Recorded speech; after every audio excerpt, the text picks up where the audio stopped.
Hello guys, this is going to be my review on Marvel Zombies. Let's get right into it. So is this show good? Yes, indeed it is. I think it's one of the good shows from Marvel than any other Marvel TV shows we have gotten. So definitely a good show. But does it have their problems? Indeed they do. So let's get right into characters. So with this release, people was like, reality when they announced it and then we got a picture of the characters, people was like, what? This is what we're gonna get. And they took so long to make it too. So we got all these new characters that we like, and then we have these characters that people doesn't like, and people was like, okay, the Marvel Zombies is gonna be a bad show. And is it? No. I think every character they showed off had so much good screen time, so much character development, so much good story with it. And Kamala did. And Kamala had some bad projects with like the Marvels and Miss Marvel. And this one, amazing. She phenomenal main character. I really enjoyed her character. Everything in it was really good as character wise, and definitely Blade and Moon Knight. Blade and Moon Knight took the stage of this. So straight out, main character wise, the group was amazing. I enjoyed every single character we got in it, and I think everything was good in it with the characters. I think three characters I didn't like about with this show is how they did Spider-Man, Scott Lang, and, Scarlet Witch. And I get into those first, but my major favorite thing about characters in this was Black Panther's character. Even though, spoiler alert, this will be spoilers throughout this video, this show has been almost out for a whole week. If you guys have not watched it, that's not my fault. But straight out, Black Panther does die in this, and in a heroic way, because like Spider-Man says, they were fighting Thanos. He's slowly learning how to use all of the stones, and if he learns how to use it, the universe would be destroyed, definitely. And because of that, Black Panther sacrificed his life to push him down in the hole, saying Wakanda forever, and push him down. That was so amazing to hear from Spider-Man saying that, telling the story, and we're seeing it too. Honestly, I think some people actually cried in it a little bit or shed some tears because this is Chadwick Boseman characters, so you gotta feel bad, you know what I mean? So had me tearing up a little bit, but still, amazing writing. They were writing it and they were cooking, and this is the same people that made What If season 2 and 3.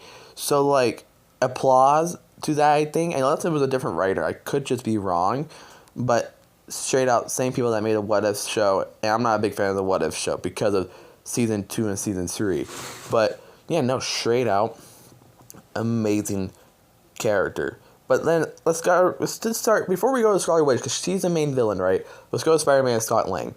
Those two characters was kind of disappointing for me, and I'm a Spider-Man fan. I have a bunch of Funko Pops. I have the DVD collection. I just recently watched they just put Tobey Maguire's movies back to movie theaters. I'm not planning to go watch Spider-Man 2 or Spider-Man 3 this week. But how they used Spider-Man and Scott Lang in this was terrible for me personally. You showed them in What If, right? And you make it sound like they're the main characters, right?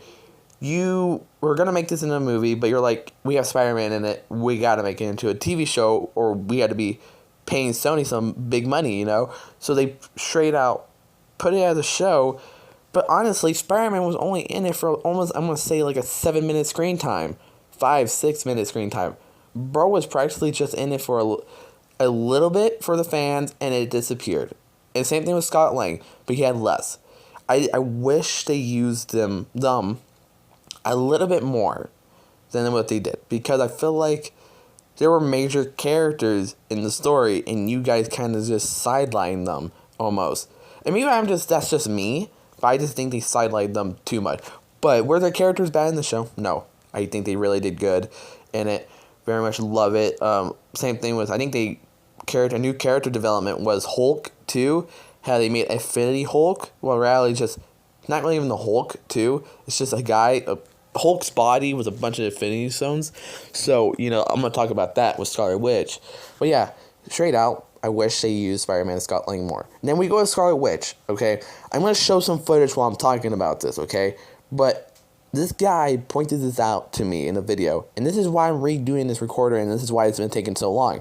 It's because straight out, the guy points this out is where How is Scarlet Witch defeating the main villain, defeating a guy, a hero that has all Infinity Stones, and defeated him by using an army, and even though the army practically almost died, the guy with Infinity Stones couldn't defeat a whole army.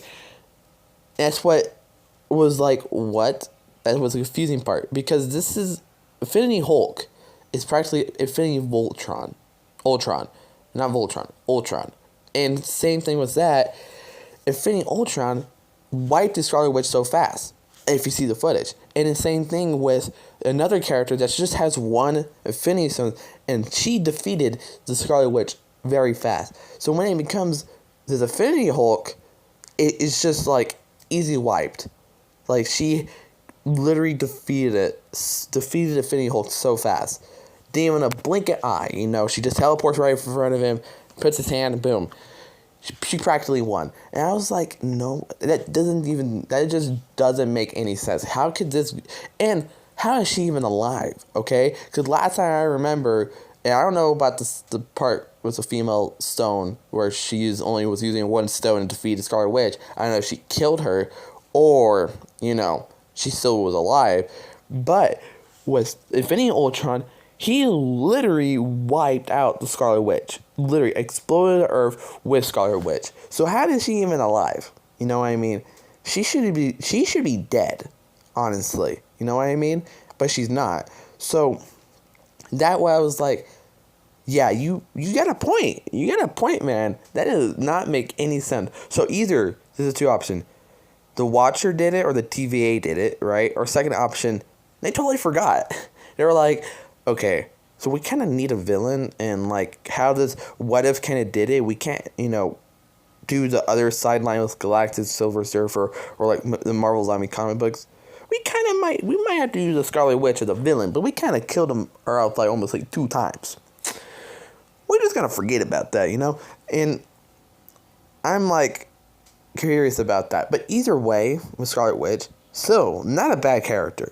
You know what I mean? I think I still enjoy Scarlet Witch character. I like how they use her as a character, because I did not expect her to be talking, but she was talking, and it made kind of sense because she is one of the strongest characters in the MCU. You know what I mean? So seeing that was pretty cool. But yeah, like straight out character wise, really good. There's some minor problems definitely with Scarlet Witch, but either way, still a good show. And then we go into the story wise. Story was really good. I think every story, how the story went through, yeah, it got a little boring at points, but either way, with the zombies and the action and stuff, still very much a great show. So honestly, my review on it, I'm gonna give it 8 out of 10. 8 out of 10. Really much a good show. Very much enjoy it. I think it's just, with the character wise, I'm like really not liking it. And some of the characters that got killed off, I didn't even like too. It's like I wish they had a little bit more screen time in the show. But right now, by the looks of it, while I'm on Twitter right now, they're most likely are making a second season, because by the looks of it, what people are saying that the show, people watching it and people buying the subscription to watch it, has beat their expectation. So most likely we will be getting a second season. Now, when it will come out, knowing it in the next 2 years, because it does take time to make animation and they get people to voice the characters. So it might take a little bit long time, because like they said, they have an idea for the 3rd season, but they never really started it. So it's gonna take some time. But yeah, if you guys enjoyed this video, hit the sub, hit the like. It's an 8 out of 10 the show. And yeah, have a great day.